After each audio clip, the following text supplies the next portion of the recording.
Kemalangan jalan raya di negara ini menyebabkan 3 ekor gajah mati dirempuh kenderaan dalam tempoh 5 bulan tahun ini.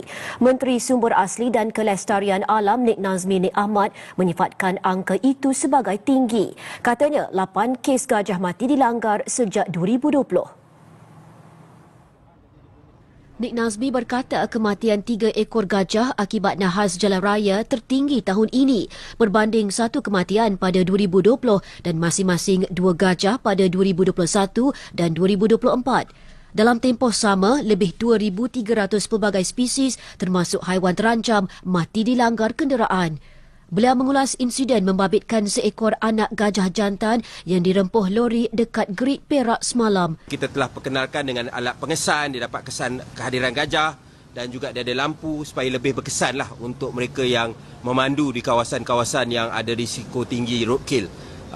Jadi kita akan cuba tambah. Masalah itu perlu ditangani dengan Pelan Induk Rangkaian Ekologi Central Forest Spine CFS yang menghubungkan kembali hutan terpisah akibat lebuh raya dan pertanian.